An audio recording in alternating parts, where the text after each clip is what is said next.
Hello, good morning everyone. How are you all? कैसे हो सभी लोग?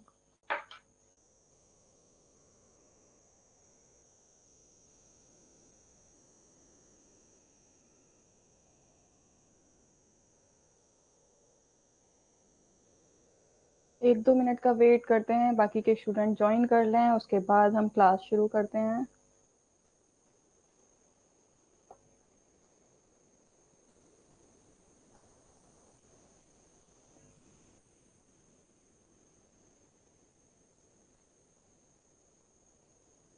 तो आज की जो हमारी क्लास रहने वाली है वो है आपकी यूनिट नंबर 7 चाइल्ड, या फिर आप कह सकते हो ह्यूमन डेवलपमेंट। यूनिट नंबर 6 तक हमने अपना कवर कर लिया है ना। लास्ट जो हमारी यूनिट थी वो थी आपकी हाउसिंग एंड इंटीरियर डिजाइनिंग, जो कि आपकी यूनिट नंबर 6 थी। ओके। अगर सिलेबस हो आप लोगों के पास तो सिलेबस देख लो। मुझे लगता है भूल गए हो तुम। सैटरडे को हमारी क्या डील हुई थी? क्लास में एंटर करोगे विद फ्लावर। कहाँ है? आज मुझे फूल नजर ही नहीं आ रहे हैं।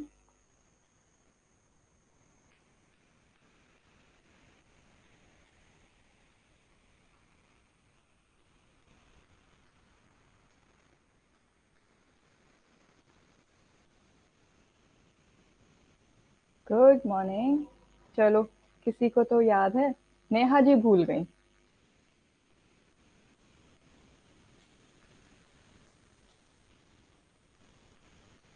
सब अच्छे हो? कैसा रहा आप लोगों का संडे? संडे को मॉक टेस्ट लगाए या नहीं लगाए थे, या फिर संडे को संडे की तरह एंजॉय किया?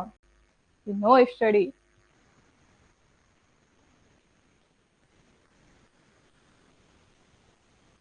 क्यों भाई?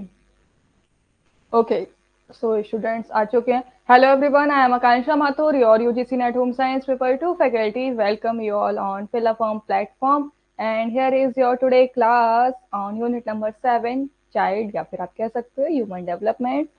और बाकी के आपके ये सोशल मीडिया प्लेटफॉर्म हैं, आप इनको ज्वाइन कर सकते हो for the regarding UGC net update. और जो आपका टेलीग्राम चैनल है वो मैं आपको बता देती हूँ। Home science UGC net filler form, तो आप इसको ज्वाइन कर सकते हो। कोई भी डाउट एंड क्वेरी रहती है आप वो भी बता सकते हो। ओके, तो ये आपका व्हाट्सएप ग्रुप है एंड इंस्टाग्राम पे आप फॉलो कर सकते हो फिलअप फॉर्म को। बाकी के आपके कोर्स परचेज करने के लिए आप माथुर 10 कूपन कोड का इस्तेमाल कर सकते हो, जिससे कि आपको एडिशनल 10% डिस्काउंट मिल जाएगा। और साथ ही कल से आपकी नवरात्रि शुरू हो रही है, और इसी के साथ में फिलअप फॉर्म भी आप लोगों के लिए ऑफर लेके आया है। तो अगेन किसी को भी अगर कोर्स परचेज करना चाहता हो तो आप परचेज कर सकते हो, अपने फ्रेंड्स को जिसको भी आपको शेयर करना है आप उनको भी शेयर कर सकते हो। Oh wow, thank you. चलो, तो बिना किसी देरी के हम क्लास शुरू करते हैं। प्यारे प्यारे फूल भी आ गए हैं हमारे पास। बाकी बच्चे पता नहीं कहाँ रह जाते हैं, एक तो तुम लोग गिने चुने बच्चे हो, उसमें भी तुम लेट आते हो, पता नहीं क्या ही सीन है। कुछ नहीं कर सकते हैं इसके लिए मैं। ओके, तो देखो सबसे पहला आपका यूनिट नंबर 7, अगर आप अपना सिलेबस देखोगे तो ये जो पूरी यूनिट है ना, ये यूनिट है आपकी इस बारे में कि आपका एक पर्सन है वो किस तरीके से बर्थ लेता है, और फिर बर्थ के बाद में किस तरीके से उसकी फिजिकल बॉडी में सोशली कैसे कैसे वो परिवर्तन देखने को मिलते हैं। ठीक है, तो ये सारी चीजें क्या होती हैं बर्थ से लेके आपकी डेथ तक, ये जो पूरा चेंज चलता है, लाइफ साइकिल जो चलती है, क्या क्या परिवर्तन आ रहे हैं आपके शरीर, शारीरिक रूप पे, मानसिक रूप पे, वो सब चीजें आपकी हम लोग आज यूनिट नंबर 7 में कवर करेंगे। ओके, एंड आई होप आपको जितनी भी यूनिट हो चुकी हैं प्रीवियस यूनिट्स के रिगार्डिंग कोई भी डाउट एंड क्वेरी नहीं होगा।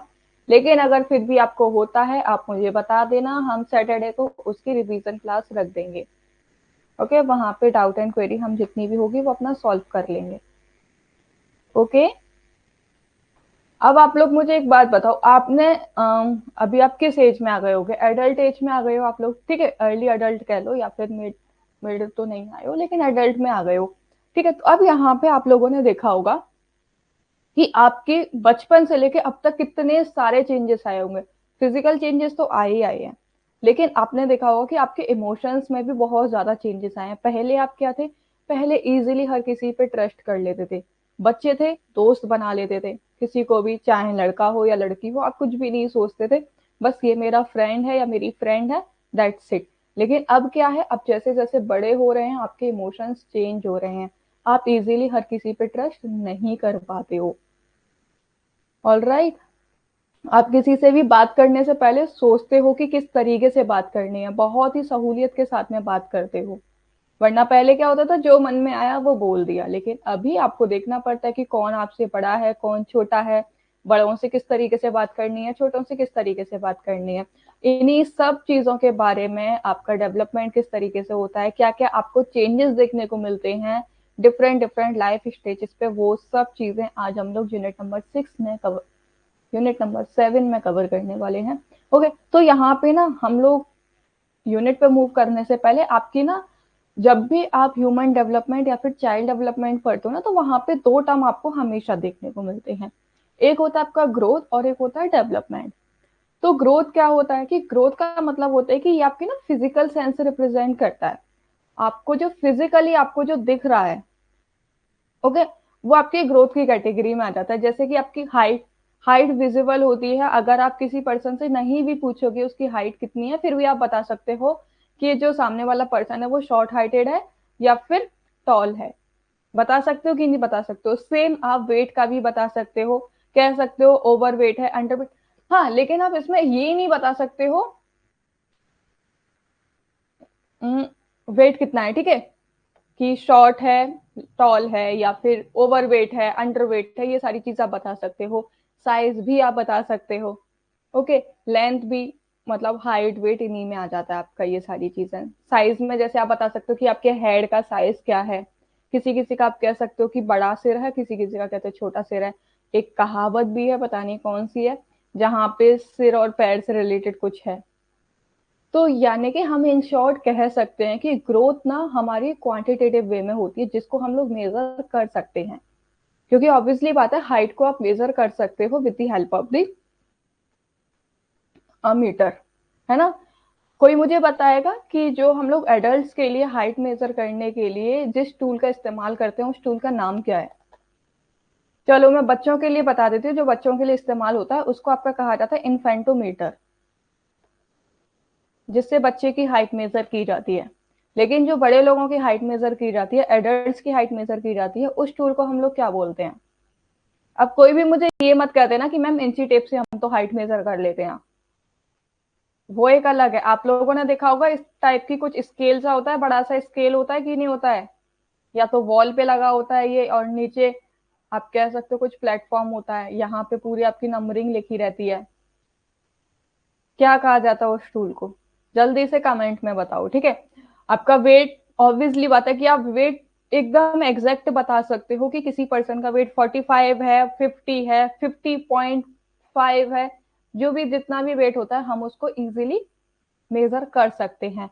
तो यहाँ पे जो ग्रोथ रिप्रेजेंट की गई है वो आपकी फिजिकल सेंस में की गई है, जो कि विजिबल होती है, ठीक है, और क्वांटिटेटिव वे में होती है, जो कि मात्रात्मक वे में होती है, जिसको आप मेजर कर सकते हो, माप सकते हो, ठीक है। जो बच्चे जो ग्रोथ करते हैं ना, वो फिजिकली और मेंटली दोनों ही तरीके से ग्रोथ करते हैं। सबसे पहले देखो क्या होता है कि जब जब भी बच्चा कोई भी, अगर फीटस की अगर हम लोग बात करें, तो वो फीटस मदर के वॉर्म में होता है, तो वहां क्या करता है, वो फिजिकली तो ग्रो करता है पहले, है ना, उसका ब्रेन डेवलप होता है, हैंड, लेग्स, नोज, फिर बाद में फीचर्स उसके डेवलप होना शुरू हो जाते हैं।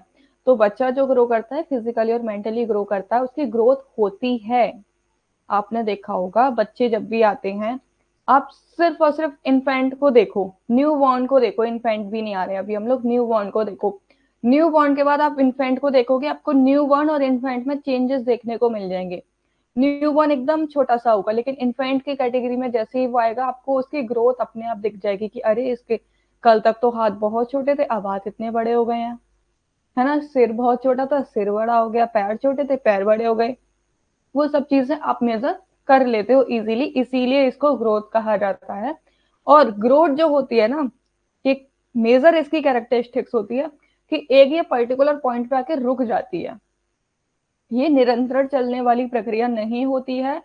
ग्रोथ आपका एक सर्टेन टाइम होता है, एक मेच्योरिटी पीरियड होता है, उस पीरियड पे आके ये रुक जाती है, उसके बाद में ग्रोथ नहीं होती है। आपने देखा होगा कि हाइट है, एक टाइम तक ही आपकी हाइट ग्रो करती है। वेट, वेट को आप एक तरीके से कह सकते हो कि कम ज्यादा आप कर सकते हो इसको, ठीक है, लेकिन अगर आप इसको मेंटेन करके रखते हो तो फिर उसके आगे नहीं बढ़ता है। सेम साइज, लेंथ, वही चीजें आ जाएंगी यहाँ, ओके। मैंने एक क्वेश्चन पूछा था, अभी तक किसी का जवाब नहीं आया मुझे।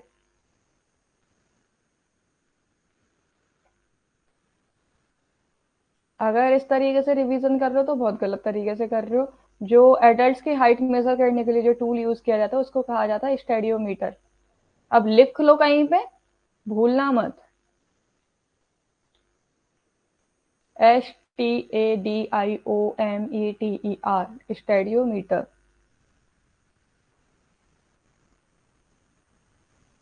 और जब तुम रेस्पॉन्स नहीं करते हो ना, मुझे बहुत बुरा लगता है।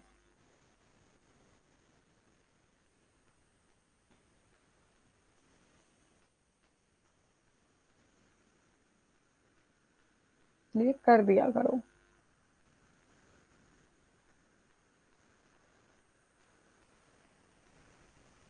हो भी या नहीं हो क्लास में, ये बताओ, या फिर बस क्लास ऑन करके भाग गए हो या नहीं हो क्लास में? जल्दी से रेस्पॉन्स दो सब लोग, उसके बाद मैं आगे का पढ़ाना शुरू करूंगी।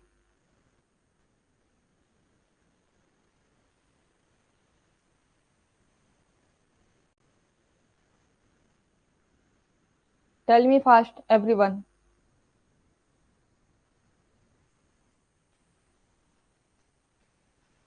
ये तो रेस्पॉन्स दे दिया तुमने, और जो मैंने सवाल पूछा उसका रेस्पॉन्स नहीं दिया गया।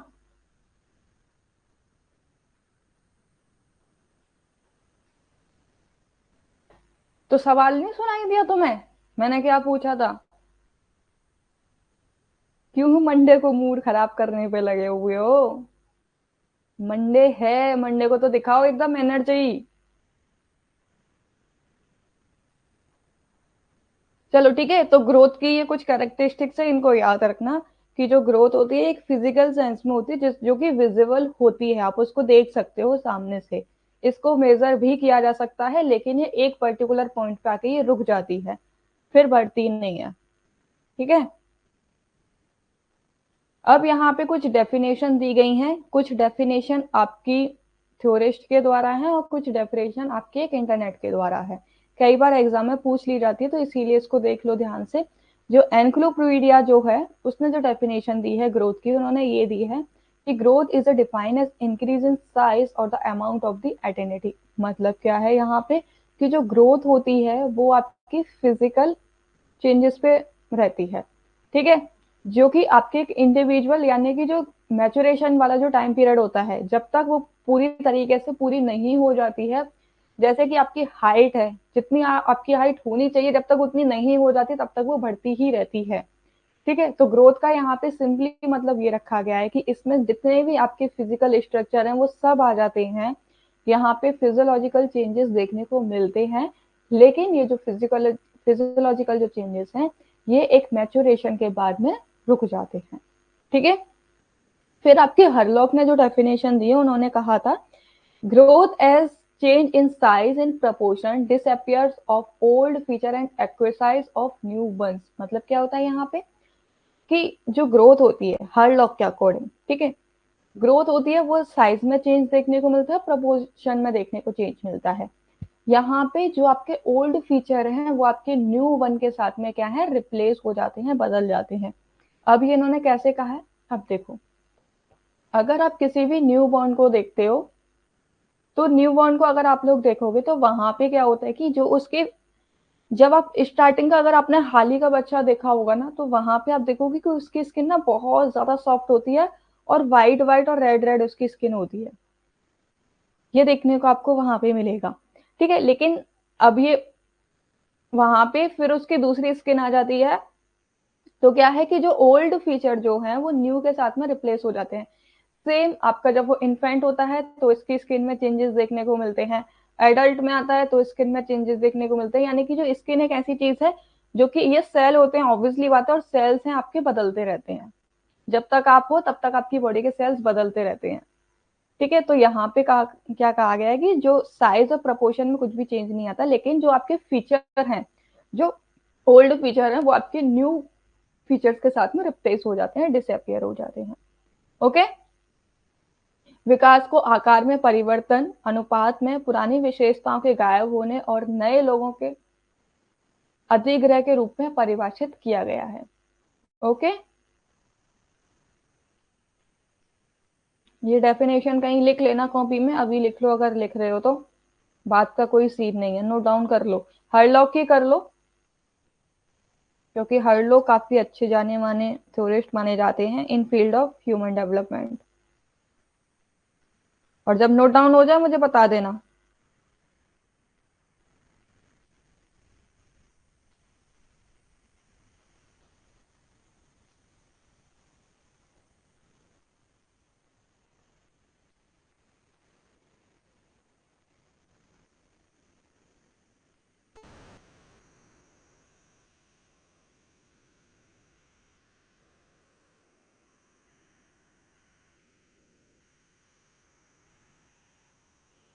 ओके, चलो आगे बढ़ते हैं। अब आ जाओ डेवलपमेंट पे। अभी तक हमने क्या देखा, ग्रोथ के बारे में देखा। अब डेवलपमेंट क्या होता है? जो विकास होता है ना, ये आपका क्वांटिटेटिव और क्वालिटेटिव दोनों ही तरीके का होता है, यानी कि मात्रात्मक और गुणात्मक दोनों ही रूप में ये आपको देखने को मिलता है। और ये निरंतर चलने वाली प्रक्रिया होती है। ग्रोथ हम लोग देख रहे थे कि एक समय ऐसा था जहां पे जो ग्रोथ है आपकी रुक जाती है, लेकिन विकास एक ऐसा है जो कि आपका निरंतर चलता रहता है। जब आप वॉर्म में होते हो तब से लेकर आपकी डेथ तक ये चलता ही रहता है। तभी कहा गया है warm and ending with the tomb. ठीक है, जैसे ही आप अपनी मदर के वॉर्म में गए, वहां से लेके जब तक आप हो यहाँ पे, ठीक है, जब तक आपकी लाइफ है तब तक डेवलपमेंट होता ही रहता है। गर्भ से शुरू होकर कब्र के साथ समाप्त होने वाली एक सतत प्रक्रिया है, ये याद रखना। अब यहाँ ना ये जो डेवलपमेंट होता है एक सीक्वेंस में चलता है, एक ऑर्डर को फॉलो करता है, जैसे, और हर चेंज ना एक दूसरे से रिलेट होते हैं। देखो, जैसे अगर आपकी सबसे पहले अगर आप फीटस बने हो, तो फीटस बनने के बाद में आप न्यू बॉर्न बनोगे, फिर आप इन्फेंट बनोगे, एंड देन आप आ जाओगे चाइल्डहुड में, ठीक है, एडोलेसेंस में। तो ये आपकी प्रक्रिया है ना, ये चलती रहेगी, जब तक आप हो तब तक ये प्रक्रिया चलती रहेगी, लेकिन ये रिवर्स नहीं होगी। अगर आप कहो कि इन्फेंट से आपको फिर से फीटस में जाना है, तो भाई वो इम्पॉसिबल है। आजकल के लोग वैसे ही कहते हैं, जो एडल्ट एज में जाके पहुंच जाते हैं वो क्या कहते हैं, अरे बचपन बहुत अच्छा था, हम बचपन में वापस चले जाएं। कहते कि नहीं कहते हैं? तो जो विकास होता है ना, ये निरंतरण चलता रहता है और एक ऑर्डर को फॉलो करता है, और हर ऑर्डर एक दूसरे के साथ में रिलेट होता है। जो चेंजेस होते हैं ना, हर एक चेंजेस में एक रिलेशन होता है, दोनों के बीच में कुछ संबंध होता है। जितने भी परिवर्तन हो रहे हैं ना, उन परिवर्तनों के बीच में संबंध होता है। ठीक है, और ये जो चेंजेस होते हैं एक जगह से दूसरी जगह जाते हैं, ऑब्वियसली बात है कि फीटस के बाद में देखो ये ऑर्डर फॉलो हो रहा है आपका। ठीक है, और ये ऑर्डर जो प्रोग्रेसिव वे में होता है, ये बैकवर्ड में नहीं होता, फॉरवर्ड होता है, आगे की ओर होता है, पीछे की ओर बिल्कुल भी नहीं होता है। और ये जो डेवलपमेंट होता है ना, ये वेल प्लान्ड होता है, कि आपको पता है कि फीटस के बाद में न्यू बॉर्न ही आएगा, न्यू बॉर्न के बाद में इन्फेंट ही आएगा, वेल प्लान्ड है ये। अगर कोई आज एडल्ट है तो प्लान है कि वो आगे चल के ओल्ड एज में जाएगा ही जाएगा, जब तक वो है तब तक। तो डेवलपमेंट जो होता है ये क्वांटिटेटिव और क्वालिटेटिव दोनों ही होता है, और आपका निरंतर चलने वाली प्रक्रिया है। जब से आप मदर के वॉर्म में जाते हो और जब तक आप कब्र में नहीं पहुंच जाते हो, तब तक ये प्रक्रिया चलती ही रहती है, और ये एक ऑर्डर को फॉलो करती है, वेल प्लान्ड होती है। जैसे कि आपका कॉग्निटिव डेवलपमेंट हम लोग ले लेते हैं। कॉग्निटिव डेवलपमेंट में देखो, अब ये आपका कोई पर्सन कितना होशियार है और कितना होशियार नहीं है। ठीक है, कोई बहुत होशियार है, कोई कम होशियार है। तो ये बहुत कम, ये हमने क्वांटिटी वो क्वालिटी बता दी है ना, ये पढ़ने में बहुत अच्छा है, ये पढ़ने में बुरा है, ये हमने क्वालिटी बता दी। लेकिन कौन कितना अच्छा है, अब ये हम लोग कैसे फाइंड आउट करेंगे, वो हम लोग मार्क्स के बेस पे फाइंड आउट करते हैं। इसीलिए डेवलपमेंट को आपके क्वांटिटेटिव और क्वालिटेटिव के दोनों ही कहा गया है। इसको आप मात्रात्मक रूप में भी देख सकते हो और गुणात्मक रूप में भी देख सकते हो। ओके, तो ये थी आपकी डेवलपमेंट की विशेषताएं, कुछ थ्योरी डेफिनेशन आप जो भी कहो वो कह सकते हो। ग्रोथ और डेवलपमेंट में कोई भी कंफ्यूजन? अब कोई भी अगर आपसे कहे ना कि ग्रोथ क्या है डेवलपमेंट क्या है, तो कंफ्यूज मत हो ना, दोनों ही अलग अलग चीजें हैं। जल्दी से मुझे रेस्पॉन्स करो, कोई भी कंफ्यूजन? मैं लास्ट टाइम पूछ रही हूँ, दोबारा नहीं पूछूंगी, आगे बढ़ जाऊंगी।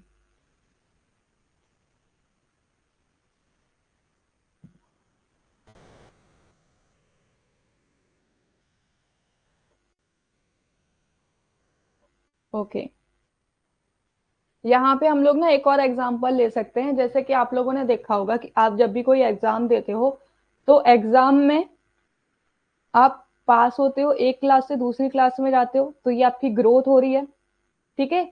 और वही कितने आपके मार्क्स आ रहे हैं, देखो मार्क्स आ रहे हैं, ये आपकी ग्रोथ पे डिपेंड करता है कि आज आपके कितने मार्क्स हैं। जैसे कि आपका कर्व बनता है ना, इस तरीके से आज आपके 50 हैं, फिर कल आपके 60 70, तो ये आपकी ग्रोथ हो रही है भाई, एक पॉजिटिव वे में ग्रोथ हो रही है। और एक ग्रोथ होती है जो नेगेटिव वे में होती है कि आज ज्यादा थे कल कम हो गए, फिर ज्यादा फिर कम हो गए, ये आपकी ग्रोथ में आ जाता है। और फिर यहाँ पे आपका डेवलपमेंट भी हो रहा है, क्योंकि हर स्टेज से आप कुछ ना कुछ सीखते चले जा रहे हो, ठीक है। देखो आपके मार्क्स जो हैं वो आपको ग्रोथ बताते हैं, और एक क्लास से आप दूसरी क्लास में जा रहे हो, ये आपका डेवलपमेंट हो रहा है। ओके, अगर कभी भी कोई भी कंफ्यूजन रहता तो इस एग्जांपल से आप याद रखना ग्रोथ क्या है और डेवलपमेंट क्या है। ओके, अब यहाँ पे ना कुछ सिद्धांत होते हैं आपके ग्रोथ और डेवलपमेंट के। कुछ ऐसे सिद्धांत होते हैं जो कि होते ही होते हैं, उन्हीं चीजों को फॉलो किया जाता है, उन्हीं के बेस पे ये ग्रोथ और डेवलपमेंट होते हैं। ये वाली जो क्लास है ना, थोड़ा अच्छे से पढ़ लेना, क्योंकि ये क्लास सिर्फ आपकी यूजीसी नेट में ही नहीं, आपकी लाइफ में भी काम आने वाली है। और अगर कोई भी स्टूडेंट सी टेट का एग्जाम अगर देता है, तो वहां पे पेडालॉजी करके एक आपका पेपर होता है, उस पेपर में भी बहुत हेल्प करने वाला है। तो इसीलिए इसको थोड़ा ध्यान से पढ़ लो। तो देखो ग्रोथ एंड डेवलपमेंट के सिद्धांत क्या होते हैं। सबसे पहला तो सिद्धांत यही होता है कि ये कंटिन्यूटी होती है, मतलब निरंतरता का सिद्धांत। ये कभी भी रुकने वाली प्रक्रिया नहीं है। अभी हमने देखा था कि ग्रोथ है वो आपकी रुक जाती है, लेकिन आपका जो डेवलपमेंट है वो कभी भी नहीं रुकता है। इंसान हमेशा सीखता ही रहता है, तो डेवलप ही तो हो रहा है उसका, हो रहा है कि नहीं हो रहा है। कल आपको सिर्फ इतना पता था कि जो काउंटिंग्स होती हैं वो 1 से 10 तक होती हैं, ठीक है। फिर आप सेकंड क्लास में आए या थर्ड क्लास में आए, आपको पता चला काउंटिंग 1 से लेके 100 तक होती हैं। फिर आप थोड़ा आगे बढ़े, फिर आपको पता चला कि अरे ये तो 1000 तक भी होती हैं। फिर आप आगे बढ़े, 2000 तक भी होती हैं। तो ऐसे ऐसे आपका डेवलपमेंट हो रहा है या नहीं हो रहा है। या फिर आप ये भी छोड़ो, आप न्यू बॉर्न हो अभी, ठीक है, न्यू बॉर्न को क्या पता है, कुछ भी नहीं पता है, सिर्फ उसको इतना पता है कि अगर मुझे कुछ भी बात अपनी, मैं बोल तो सकता नहीं, कुछ भी बात अगर मुझे मनवानी है तो मैं रुके ही अपनी बात मनवा सकता हूँ। तो वहां उसने ये चीज सीखी। फिर वो थोड़ा और आगे बढ़ा, फिर उसने बोलना शुरू किया कि अच्छा बोल के भी चीजें की जाती हैं। तो वहां उसका ये डेवलपमेंट हुआ। इसीलिए कहा जाता है कि ये जो आपकी डेवलपमेंट होता है, ये आपका निरंतरता का सिद्धांत इसीलिए माना गया है, क्योंकि ये कभी भी रुकता नहीं है, ये कंटिन्यूस प्रोसेस है। आपके हर स्टेज पे देखने को मिलेगा, जैसे जैसे आप अगली स्टेज पे बढ़ोगे, उस स्टेज पे आपको कुछ ना कुछ सीखने को ही मिलता है। वो उस स्टेज की कैरेक्टरिस्टिक्स होती हैं। फिर है principle of individual difference. Individual difference का क्या मतलब है, व्यक्तिगत अंतर का सिद्धांत। ये हमें पता है कि ये एक निरंतरता का सिद्धांत है, अगर आज ये है तो कल ये होगा। लेकिन ये बिल्कुल भी जरूरी नहीं है कि जिस तरीके से एक का डेवलपमेंट हुआ है दूसरे का भी वैसे ही होगा। कुछ कुछ बच्चे ऐसे होते हैं वो बहुत जल्दी बोलना शुरू कर देते हैं, कुछ बच्चे ऐसे होते हैं जो बहुत लेट बोलना शुरू करते हैं। तो ये जो ग्रोथ एंड डेवलपमेंट होते हैं, ये पर्सन टू पर्सन वरी करते हैं, इसीलिए हर एक व्यक्ति हर दूसरे व्यक्ति से भिन्न होता है। उसकी ग्रोथ भी अलग होती है, उसका डेवलपमेंट भी अलग होता है। तभी आपने देखा होगा किसी किसी की जो हाइट है वो बहुत टॉल होता है, कोई कोई बहुत शॉर्ट होता है। कोई ओवरवेट होता है, कोई अंडरवेट होता है, कोई भी एक जैसा नहीं होता है। इवन आपके जो थंब इम्प्रेशन है वो भी आपके अलग अलग होते हैं। इसीलिए कहा गया है कि ग्रोथ और डेवलपमेंट जो होते हैं वो आपके इंडिविजुअल डिफरेंसेस पे बिलोंग करते हैं। ये आपका व्यक्तिगत अंतर का सिद्धांत इसीलिए भी इसको कहा जाता है। हर व्यक्ति दूसरे व्यक्ति से भिन्न होता है। ओके, अब यहाँ पे ये यूनिफॉर्मिटी भिन्न जरूर होता है, लेकिन ये एक पैटर्न को फॉलो करते हैं। पैटर्न कौन सा हो गया कि अगर कोई भी अगर व्यक्ति है, उसकी आप लोगों ने देखा होगा ग्रोथ हो रही है, तो ये नहीं है जरूरी कि जब वो मदर के वॉर्म में कि सबसे पहले उसके ऑर्गन्स बनना शुरू हो जाएंगे, कि उसकी आंख आ जाएंगी, है ना, आंख बनना शुरू हो जाएगी, उसकी नोज बनना शुरू हो जाएगी। नहीं, सबसे पहले उसकी बॉडी बनना शुरू होती है, स्पाइनल कॉर्ड जिसको आप बोलते हो। ठीक है, तो यानी कि एक पैटर्न को फॉलो करता है ये। बेशक ये इंडिविजुअल डिफरेंस आपको देखने को मिलते हैं, लेकिन हर किसी का एक पैटर्न जरूर रहता है। अगर कोई भी, जैसे कि एक और एग्जांपल देते हैं कि सबसे पहले बच्चा क्या है, क्रॉलिंग करना सीखता है। ठीक है, फिर उसके बाद में क्या है, वो घुटनों के बल चलना सीखता है।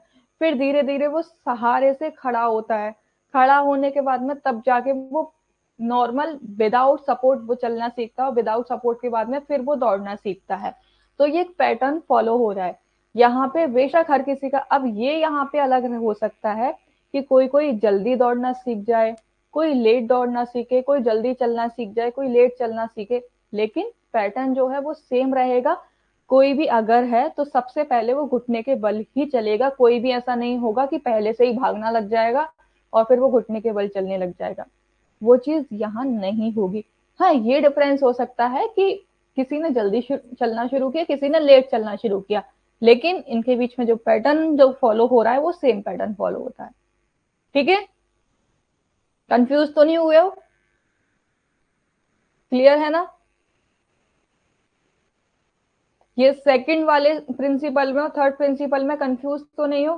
प्रिंसिपल ऑफ इंडिविजुअल डिफरेंस और principle of uniformity pattern. Okay, okay, all right. फिर आपका नेक्स्ट प्रिंसिपल रहता है principle of proceeding from general to specific. मतलब कि यहाँ पे जो सामान्य से विशिष्ट तक आगे बढ़ने का सिद्धांत भी को क्यों कहा जाता है, क्योंकि आप सबसे पहले जर्नल चीजों को सीखते हो, फिर उसके बाद में आप स्पेसिफिक। जैसे कि हम लोग एक कुकिंग का एग्जांपल ले लेते हैं। बच्चे मदर को देख रहे हैं कुकिंग करते हुए, तो वो क्या करेंगे कि ऐसे ही उन्होंने आटा ले लिया, है ना, उसको बेलने लग गए। या फिर चलो वो भी छोड़ो, जब आप फर्स्ट टाइम, बच्चे छोड़ो, जब आप फर्स्ट टाइम कुकिंग करते हो तो कुकिंग करते टाइम क्या हो जाता है कि कभी पहली बार रोटियां बना रहे हो, है ना, या फिर पहली बार आटा ही गूंद रहे हो, तो क्या हो गया कि आटा ज्यादा गीला हो गया, या फिर बहुत ज्यादा टाइट हो गया, या ठीक से गूंदा नहीं। लेकिन जैसे जैसे आप करते चले जाते हो उस काम को, आज नहीं कल किया, फिर कल किया, तो धीरे धीरे उसमें क्या है, परफेक्शन आ जाता है। आपने सिर्फ जनरल काम किया, लेकिन बाद में क्या, आप एक स्पेसिफिक करने लग गए। होता है कि नहीं, एक आपकी जो स्किल्स हैं वो डेवलप हो जाती हैं। तो इसीलिए इसको principle of general to specific कहा जाता है। पहले आप सामान्य चीजें सीखते हो, सामान्य चीजें सीखने के बाद में फिर बच्चा एक विशिष्ट चीजों की तरफ बढ़ जाता है, आगे बढ़ जाता है। ओके, तो कुकिंग वाले से इसको याद रखना।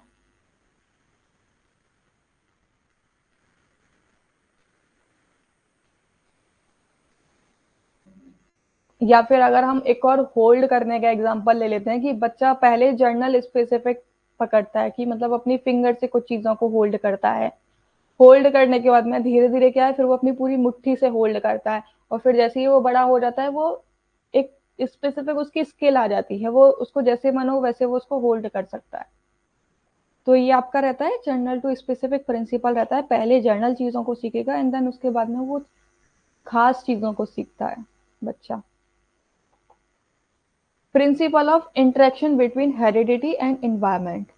हेरिडिटी और इन्वायरमेंट यहाँ पे दोनों ही एक अलग अलग टर्म है। इससे तो आपको पूरा डिफरेंशिएट पता चल जाता है कि हेरिडिटी क्या होती है, इन्वायरमेंट क्या होता है। लेकिन नेचर और नर्चर में बच्चे कंफ्यूज हो जाते हैं, और एग्जाम में आपका नेचर और नर्चर टर्म्स ही देखने को मिलता है। तो नेचर जो होता है ना, नेचर को यूजुअली आपने इन्वायरमेंट से रिलेट करके सुना होगा, नेचर यानी कि प्रकृति, लेकिन यहाँ पे नेचर का मतलब होता है जेनेटिक या फिर हेरिडिटी, और नर्चर का मतलब होता है एनवायरमेंट। ये कहीं भी अपनी कॉपी में नोट डाउन कर लो जिससे कि आपको याद रहे, कंफ्यूजन क्रिएट ना हो। बच्चे नेचर और नर्चर में बहुत कंफ्यूज होते हैं। नेचर का मतलब जो प्रकृति जिसको बदला नहीं जा सकता है, जैसे कि हेरिडिटी। ओके। नर्चर जहां से आप चीजों को सीख रहे हो, आपके आसपास का वातावरण। नेचर जो होता है ये जेनेटिक होता है, जैसे कि आपके जो जीन्स हैं, मदर और फादर के आपको जीन्स देखने को मिलते हैं, ये फिजिकल अपीयरेंस के रूप में होते हैं और बायोलॉजिकल इन्फ्लुएंस होते हैं। ठीक है। फिजिकल बॉडी चेंजेस आपको देखने को मिलेंगे। कई बार आप कह देते हो ना कि किसी पर्सन की जो हेयर्स हैं वो ब्राउन है। क्यों ब्राउन है भाई? क्योंकि उसके फादर के या मदर के हेयर ब्राउन है। किसी किसी का आईज का कलर है वो ग्रीन कलर है। क्यों ग्रीन कलर है? कि ये इसकी मदर या फादर का होगा। या फिर आपने देखा होगा कि किसी किसी के जो बाल होते हैं वो शुरू से ही काफी लंबे होते हैं, तो आप क्या कह देते हो, अरे इसके तो जीन्स में, इसके घर में सबके ही लंबे बाल हैं, सबके ही मोटे बाल हैं। तो यहाँ क्या होता है कि ये आपके जेनेटिक्स पे डिपेंड करता है। ठीक है। और इन्वायरमेंट में क्या होता है कि ये जो आपने जीन से जो चीजें ली हैं उनको आप और बेहतर कर सकते हो थ्रू दी एनवायरमेंट। अब देखो, यहाँ पे दोनों ही कंडीशन हो सकती है, या तो आप बेहतर भी कर सकते हो या बिगाड़ भी सकते हो। एनवायरमेंट का मतलब होता है आपके आसपास का परिवर्तन, जो वातावरण है वो कैसा है, आपकी अपब्रिंगिंग कैसे की गई है। दो ट्विंस होते हैं, उन दोनों का अगर एनवायरमेंट चेंज कर दिया जाता है तो दोनों सेम होने के बावजूद भी दोनों अलग अलग होते हैं। यानी कि हेरिडिटी जीन्स वाइज तो वो सेम है, उनकी फिजिकल अपीयरेंस भी सेम है और बायोलॉजिकल इन्फ्लुएंस जो हो रहा है वो भी सेम है, लेकिन दोनों का वातावरण बदल दिया गया। तो उससे क्या हो जाएगा, दोनों में परिवर्तन आपको देखने को मिलेंगे। एक का वातावरण आपका रखा गया पॉजिटिव इन्वायरमेंट में और एक रखा गया नेगेटिव इन्वायरमेंट में, और जबकि दोनों क्या थे, सेम थे। तो जो पॉजिटिव इन्वायरमेंट में रहा है उसको बताया है कि किस तरीके से आपको अपने बड़ों की रेस्पेक्ट करनी है, किस तरीके से छोटों से पोलाइट वे में बोलना है। ठीक है। और वहीं पे जो नेगेटिव इन्वायरमेंट में जिस बच्चे को रखा गया है वहां पे उसको ये सारी क्वालिटीज के बारे में नहीं बताया गया है, यानी कि उसको जो सोशल जो वैल्यूज होती हैं वो नहीं सिखाई गई हैं। तो दोनों यहाँ सेम होने के बावजूद भी दोनों में डिफरेंस देखने को मिल जाता है। इसीलिए कहा जाता है कि ग्रोथ और डेवलपमेंट जो होती है वो आपके वातावरण और वंशानुक्रम दोनों के ही बीच का ये सिद्धांत होता है। दोनों ही एक दूसरे को प्रभावित करते हैं।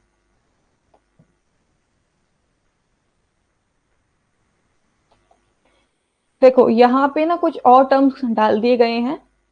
जिस तरीके से आपका मैच्योरिटी, आई मीन नेचर और नर्चर है सेम, उस तरीके से आप यहाँ पे देखो, जो आपका जेनेटिक है उसको आप मैच्योरेशन कह सकते हो और जो आपका इन्वायरमेंट है उसको आप लर्निंग कह सकते हो।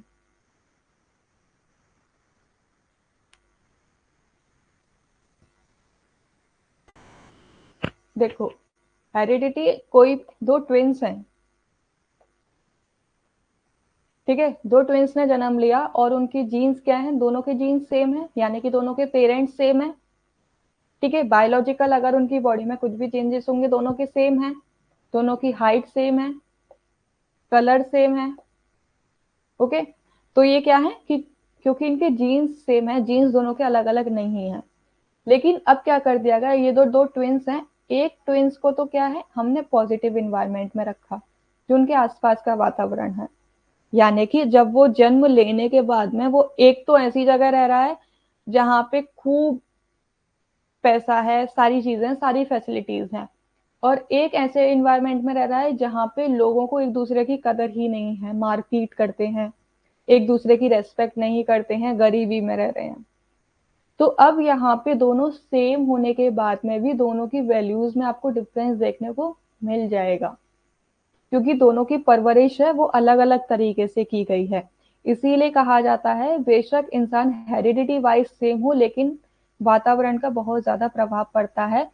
हेरिडिटी वाले गुण को वातावरण परिवर्तित कर सकता है। हम नेचर को परिवर्तित नहीं कर सकते हैं। आपकी जो आईज का कलर है वो सेम रहेगा, आपकी जो हाइट है वो सेम रहेगी, हम हाइट को चेंज नहीं कर सकते हैं, आपके हेयर कलर को चेंज नहीं कर सकते हैं, आईज कलर को चेंज नहीं कर सकते हैं, लेकिन हम इंटरनली जो क्वालिटीज है उनमें परिवर्तन ला सकते हैं थ्रू दी अपब्रिंगिंग, आपके वातावरण के आसपास के वातावरण को परिवर्तित करके। अभी क्लियर?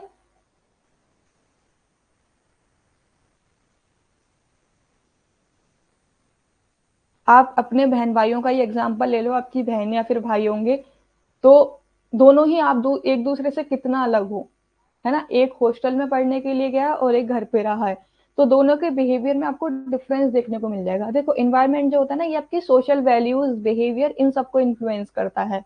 और जो आपकी हेरिडिटी होती है, ये आपकी फिजिकल अपीयरेंस को इन्फ्लुएंस करती है, कि आप किस तरीके से दिखते हो, आपकी हाइट क्या है, आपकी बॉडी का कलर क्या है, आपकी आईज, आपके हेयर, इन सब का कलर क्या है, ये आपकी हेरिडिटी पे डिपेंड करता है। लेकिन आपकी वैल्यूज क्या है, आपका बिहेवियर कैसा रहने वाला है, ये सारे आपके इन्वायरमेंट पे डिपेंड करता है। अब यहाँ पे दो टर्म, जिस तरीके से आपका हेरिडिटी और इन्वायरमेंट है, उसी तरीके से आपका मैच्योरेशन और लर्निंग भी होता है। जो मैच्योरेशन होता है ना, ये आपका डिपेंडेंसी से ऑटोनॉमी की तरफ मूव करता है। यानी कि सबसे पहले क्या होते हो कि जब भी कोई बच्चा होता है तो वो अपने पेरेंट्स पे डिपेंड रहता है, लेकिन जैसे जैसे वो आगे बढ़ता चला जाता है वो सेल्फ डिपेंड हो जाता है।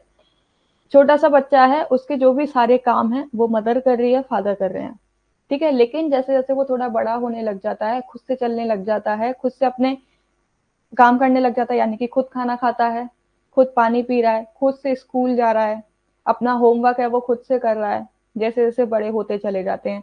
लेकिन इसीलिए कहा जाता है मैच्योरेशन क्या होती है, कि एक परिपक्वता, यानी कि आपका एक टाइम पीरियड है जहां पे आप डिपेंड रहते हो कुछ टाइम पीरियड तक, लेकिन जैसे ही आपका डेवलपमेंट होता है आप सारी चीजें खुद से करने लग जाते हो।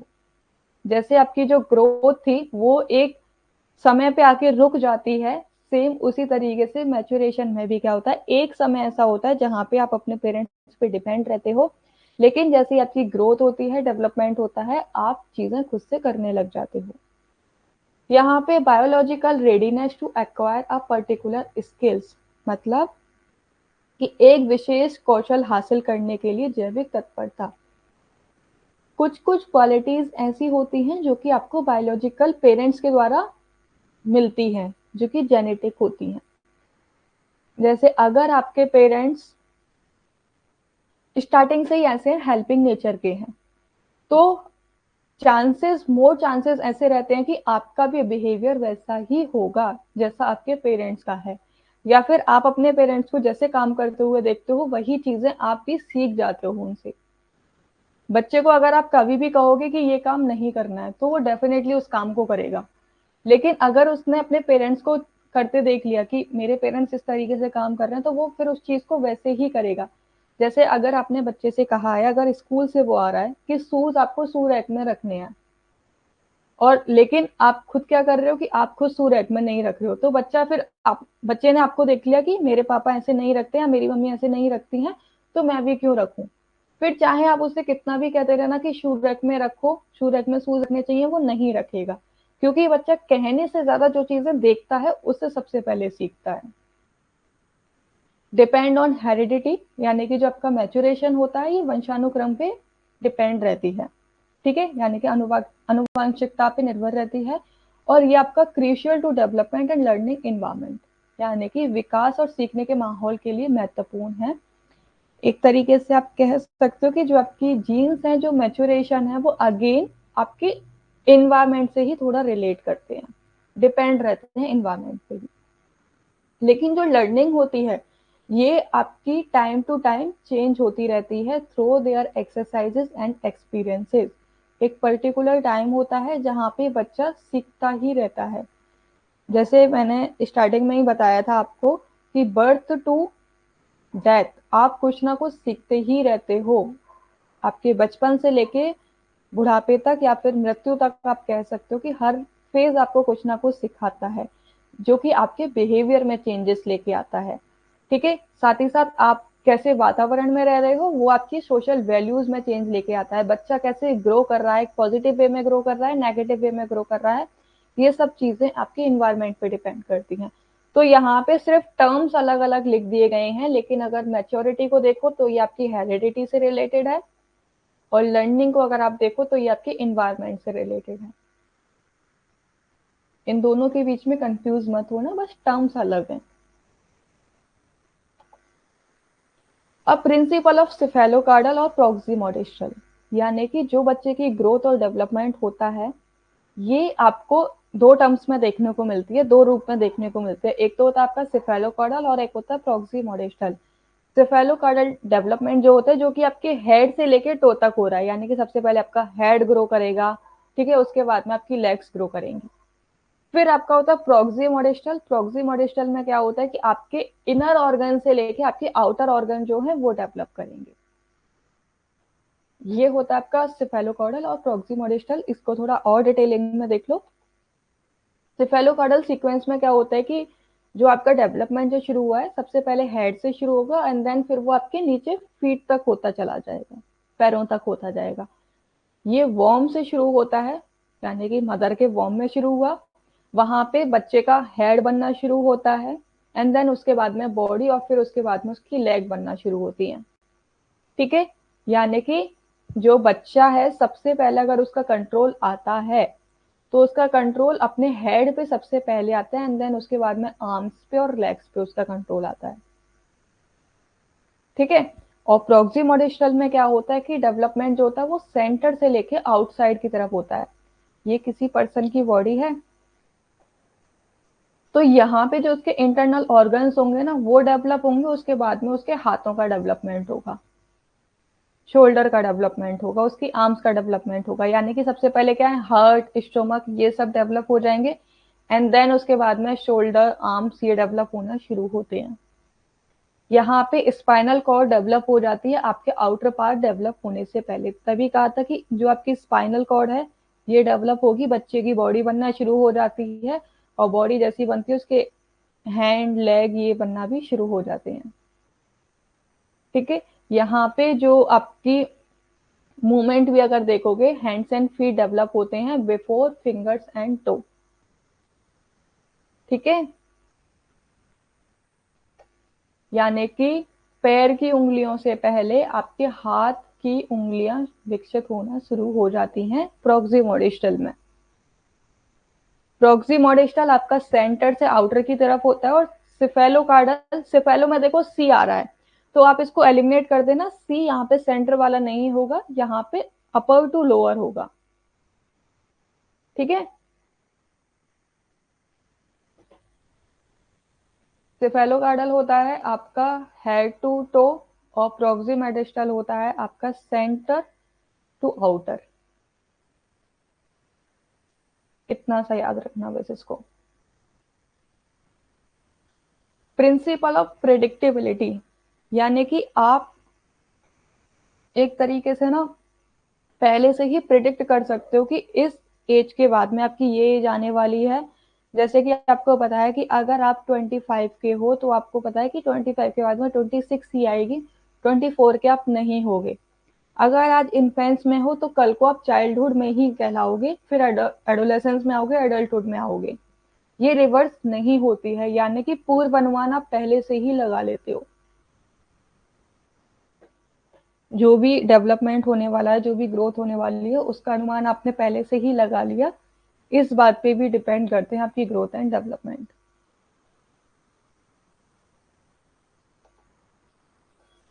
Each phase of development has predictable characteristic, जैसे कि हर बच्चा क्या कहते हैं, एक सिमिलर डेवलपमेंट पैटर्न को फॉलो करता है। ठीक है, जहां आपको पता है कि अगर आज बच्चे ने बैठना शुरू किया है, तो कल खड़ा होना भी सीख जाएगा, खड़े होने के बाद में वो चलना भी सीख जाएगा, और चलने के बाद में दौड़ना भी सीख जाएगा। तो ये आपका एक पैटर्न चलता ही रहता है, और ये प्रिडिक्ट भी किया जा सकता है इसको, क्योंकि ये तो सेम सीक्वेंस रहता है, ये सीक्वेंस कभी भी चेंज नहीं होता है।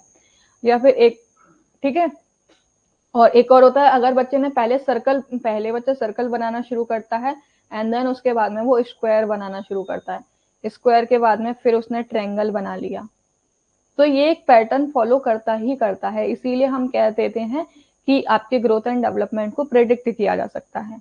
क्यों प्रेडिक्ट कर सकते हैं? क्योंकि ये पैटर्न चेंज ही नहीं होता है, सेम पैटर्न रहता है आपका, और सेम पैटर्न को तो आप पहले से ही, आप उस चीज से होके गुजर चुके हो, तो आप बता ही सकते हो कि अब ये चीज आई है, उसके बाद में ये चीज आएगी। जैसे आप कोई भी अगर मूवी देखते हो, ठीक है, आप कोई भी मूवी देखा हो और आपने अपने फ्रेंड्स को बताया ही नहीं है कि आपने मूवी देख ली, और आपके फ्रेंड्स आपको बोलते हैं कि एक न्यू मूवी आई है, चलो वो मूवी देखने चलते हैं, तो आप, क्योंकि लेकिन आपने तो पहले से ही देखी हुई है, लेकिन फिर भी आप देखने चले जाते हो, तो अब आप उस मूवी में बैठे बैठे क्या बोल रहे हो, क्योंकि आपको पता है कि इस सीन के बाद में दूसरा क्या सीन आने वाला है, तो वहां आप अपने दोस्तों से क्या कहोगे, देखना आप अगली टाइम पे क्या होगा कि हीरो की एंट्री होगी या फिर हीरोइन की एंट्री होगी, तो फिर वैसा ही होता है, फिर आपके फ्रेंड क्या कहेंगे, ओ वाह तूने तो सही बोला था। या फिर आप एक क्रिकेट मैच में भी इस तरीके से करते हो। क्रिकेट मैच में क्या होता है कि एक आप फोन पे मैच देख रहे हो और टीवी पे मैच देख रहे हो, तो फोन पे आपका जो मैच है वो थोड़ा 1-2 सेकंड आगे चल रहा है और टीवी पे थोड़ा पीछे चल रहा है, तो वहां आप क्या कह देते हो कि देख लेना इस बॉल पे छक्का लगेगा या इस बॉल पे चौका लगेगा, और वही हो जाता है। फिर आपके फैमिली वाले कहते हैं अरे यार जो ये बोल रहा है वही सही हो रहा है। तो ये चीजें क्या है, क्योंकि यहाँ पे एक पैटर्न ही आपका फॉलो होता है, आपको पता है कि आगे क्या होने वाला है, इसीलिए इसको प्रिडिक्ट कर सकते हैं हम लोग।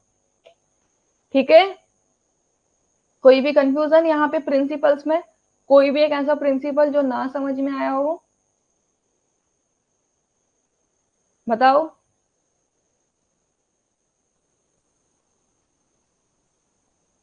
कभी आपने किया है ये प्रिडिक्ट किया है? बताओ, किसी को ऐसे बेवकूफ बनाया है कि आपको पहले से ही पता हो और सामने वाले को आपने इस तरीके से बताया हो कि अरे इसके बाद देखना ये होने वाला है? मैंने तो बहुत किया है भाई, बहुत मजे लिए हमने। मूवी वाला भी किया है और क्रिकेट मैच वाला भी किया है, दोनों ही किए हैं। आपने किया है कभी?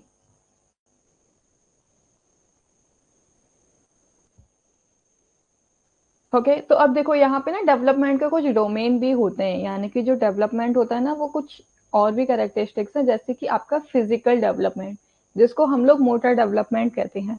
फिजिकल डोमेन में वो चीजें आपकी आती हैं, जैसे कि फिजिकल जो चेंजेस है ना उन सब चीजों को कवर किया जाता है, जैसे कि आपका साइज ग्रो हो रहा है, स्ट्रेंथ, ठीक है। यहाँ पे ये जो फिजिकल जो डेवलपमेंट होता है, मोटर डेवलपमेंट को अगेन दो कैटेगरी में कैटेगराइज कर दिया है।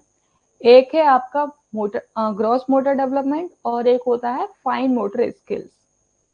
जो फिजिकल डेवलपमेंट होता है, एक आपकी बड़ी मसल्स का डेवलपमेंट होता है और दूसरा आपकी छोटी मसल्स का। तो आप देखो, ग्रॉस मोटर स्किल्स जो होती है ना, इसमें आपकी लार्ज मसल्स इंक्लूड होती हैं, जैसे कि आपकी हाथ की हो गई, पूरे हाथ की लेग मसल हो गई, आपके शोल्डर की मसल हो गई, ठीक है। तो यहाँ पे जो मूवमेंट करते हैं हम अपनी लार्ज मसल्स के द्वारा करते हैं, कोई भी एक्टिविटी कर रहे हैं वो हम लार्ज मसल्स के द्वारा करते हैं, जैसे कि बैठना, क्रॉलिंग करना, रोलिंग करना, ठीक है। या फिर बच्चा अगर अपने पूरे हाथ को फैला के कोई टॉय को पकड़ रहा है, ठीक है, या फिर बच्चा बैठने की कोशिश कर रहा है या खड़े होने की कोशिश कर रहा है, बैठ रहा है, अगेन उसकी पैरों की मसल्स का इस्तेमाल हो रहा है, खड़ा हो रहा है तो वो किसी चीज को पकड़ के खड़ा हो रहा है, तो वहां पे उसने पूरे अपने हाथ का यूज किया, ठीक है। बैठने के लिए उसकी पैर की मसल्स का इस्तेमाल हुआ, क्रॉल किया, रोल किया, तो ये सारी चीजें क्या है आपकी ग्रॉस मोटर स्किल्स में आ जाती हैं। वहीं पे फाइन मोटर स्किल्स में क्या आ जाता है आपका, जहां पे आप अपनी छोटी मसल्स का इस्तेमाल करते हो, जैसे कि आपकी फिंगर्स की मसल्स हो गई। आप कुछ भी, बच्चा कुछ भी चीज पकड़ने के लिए अगर अपनी फिंगर्स का इस्तेमाल कर रहा है, जैसे आपने देखा होगा कि ये आपके पेरेंट्स की उंगली है, ठीक है, और ये छोटे बच्चे की उंगली है, तो बच्चा पूरा इस तरीके से रैप कर लेता है, उंगलियों से पकड़ लेता है। तो ये चीज क्या है, यहाँ पे उसने अपनी फाइन मोटर स्किल्स का इस्तेमाल किया है। किसी चीज को, जैसे अगर बच्चा इस तरीके से चीज पकड़ता है, तो यहाँ पे उसके ये पूरे हाथ का इस्तेमाल नहीं हुआ, सिर्फ इन फिंगर्स का इस्तेमाल हुआ, छोटे छोटे ऑब्जेक्ट पकड़ने के लिए, उठाने के लिए, है ना। तो ये फिंगर्स का जब आपकी इस्तेमाल किया जाता है वो आपकी फाइन मोटर स्किल्स की कैटेगरी में आ जाता है। Trying to move his lips and tongue to insert food and taste, यानी कि जब भी बच्चा खाना खाता है तो शुरू शुरू में बच्चे क्या करते हैं कि अपने पूरे हाथ से खाना खाते हैं, इस तरीके से, ये स्पून है, सपोज करो ये स्पून है, तो बच्चे इस तरीके से पकड़ते हैं कि नहीं पकड़ते हैं, इस तरीके से ऐसे खाना खाते हैं। लेकिन फिर धीरे धीरे उनकी जो फाइन मोटर स्किल्स हैं वो डेवलप होना शुरू हो जाती हैं और फिर उसके बाद में वो अपनी उंगलियों से पकड़ के इस तरीके से खाना खाते हैं। तो यहाँ पे एक चीज तो क्लियर हो गई कि सबसे पहले आपकी ग्रॉस मोटर स्किल्स जो हैं, जो आपकी बड़ी मांसपेशियां हैं वो डेवलप होती हैं, देन फिर उसके बाद में आपकी छोटी मांसपेशियां हैं वो डेवलप होना शुरू हो जाती हैं। बच्चे की छोटी मांसपेशियों को और ज्यादा डेवलप करने के लिए, मजबूत करने के लिए ना, आप उनको कुछ छोटी छोटी एक्सरसाइज होती है, वो एक्सरसाइज आप उनको करा सकते हो। जैसे कि मॉडलिंग क्ले, आप उनको क्ले दे दो, तो क्ले को वो पूरे हाथ से तो नहीं करते हैं ना, वो अपनी ऐसे ऐसे फिंगर से ऐसे ऐसे पकड़ के ऐसे ऐसे करते हैं कुछ इस तरीके से, है ना। या फिर अगर आप उसको बोतल दोगे या कुछ भी स्क्वीज करने के लिए दे दो, तो वो इस तरीके से फिंगर से स्क्वीज करते हैं। रोल उनको करना है तो इस तरीके से वो रोल करते हैं अपनी फिंगर्स की सहायता से। तो कुछ ये एक्टिविटीज हैं जहाँ पे बच्चे एंजॉय भी करते हैं, और इन सब चीजों के सहारे क्या है कि बच्चे की जो फाइन मोटर स्किल्स है ना वो भी डेवलप हो जाती हैं। All right. अगर बच्चे की बड़ी मसल्स को डेवलप कराना है तो फिर हम उसको चलाते हैं, है ना, बैठना सिखाते हैं, दौड़ना सिखाते हैं, ताकि उसके पैरों की मसल्स मजबूत हो जाएं, उसके हाथों की मसल्स मजबूत हो जाएं। लेकिन अगर हम उसकी छोटी मसल्स को वो करते हैं, मजबूत करते हैं, तो क्या है, हम उसको फीड खाना खिलाना कहते हैं कि खुद से खाना खाओ, कहते कि नहीं कहते हैं। फिर उससे कहते हैं कि अच्छा वहां पे वो सामान रखा हुआ उसको उठा लाओ। अगर आप बच्चे को कभी बॉल फेंकना, बच्चे से कहना कि बॉल उठा के लाओ, तो सबसे पहले वो क्या करेगा, अपने पूरे हाथ से इस तरीके से बॉल को उठाता है, ये जो अपना पूरा पंजा है इसको ऐसे इस्तेमाल करेगा उठाने के लिए। फिर जैसे ही वो थोड़ा और बड़ा हो जाएगा, फिर वो अपनी फिंगर्स के साथ में उठाना शुरू कर देता है बॉल्स को। ठीक है। तो ये भी आपका सीक्वेंस रहता है कि यहाँ पे पहले ग्रॉस मोटर स्किल्स आपकी डेवलप होती हैं और फिर उसके बाद में फाइन मोटर स्किल्स डेवलप होती हैं। ग्रॉस स्किल, ग्रॉस मसल अगर डेवलप करनी है, आपको मजबूत करनी है, तो बच्चे को दौड़ना, बिठाना, चलना, ये सारी चीज कराना चाहिए। और फाइन मोटर्स करनी चाहिए, मजबूत करनी है, तो उनको जो इजिएस्ट एक्टिविटीज होती है, जैसे क्ले उनको दे दी या फिर मिट्टी उनको दे दी, ठीक है, या कोई डो दे दिया। जैसे आपने देखा होगा बचपन में आपकी मम्मी आपको डो के रूप में आटा दे देती थी, उससे फिर आप कैसे अलग अलग चीजें बनाते थे, कि नहीं बनाते थे। किसी ने चिड़िया बनाई होगी, किसी ने डॉल बनाई होगी, ना जाने क्या क्या बनाया होगा। तो ये सारी जो एक्टिविटीज होती हैं उनकी मसल्स को मजबूत करने के लिए होती हैं। Okay, done. आपके लिए ये चार्ट भी लगा दिया गया है कि किस स्टेज पे, किस एज पे बच्चे में कौन सी ग्रॉस मोटर स्किल्स डेवलप होती है और कौन सी फाइन मोटर स्किल डेवलप होती है। आप चाहो तो इस चार्ट को देख लेना, अदरवाइज ये हम लोग कल वाली क्लास में अपना कंटिन्यू करेंगे। ओके। 0 से 3 मंथ का जो बच्चा होता है ना, वहां पे वो सबसे पहले अपनी आर्म्स को मूव करना शुरू कर देता है ग्रॉस मोटर स्किल्स में, फिर किक मारना शुरू कर देता है अपने पैर से। यहाँ पे फाइन मोटर स्किल्स डेवलप नहीं होती है। 0 से 3 महीने के बच्चे की फाइन मोटर स्किल डेवलप नहीं होती है, ये याद रखना। ओके।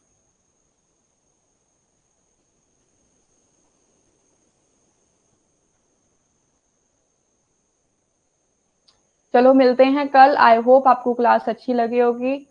चलो एक क्वेश्चन का बस जवाब देते जाओ मुझे, उसके बाद में हम क्लास को एंड करते हैं। सिर्फ एक क्वेश्चन, व्हाट इज ग्रोथ। ठीक है,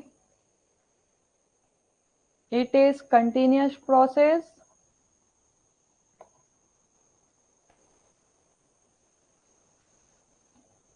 एंड एट पर्टिकुलर टाइम।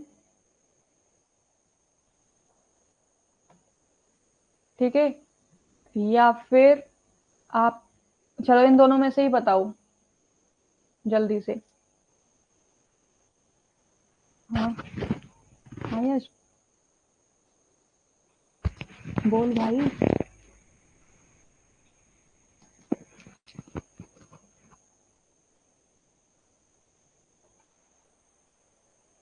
बोलो जल्दी बोलो। ओके, यानी कि ग्रोथ जो है वो आपकी पर्टिकुलर एक टाइम पे आके रुक जाती है। ठीक है, चलो मिलते हैं फिर कल। Take care everyone, bye bye, same timing पे।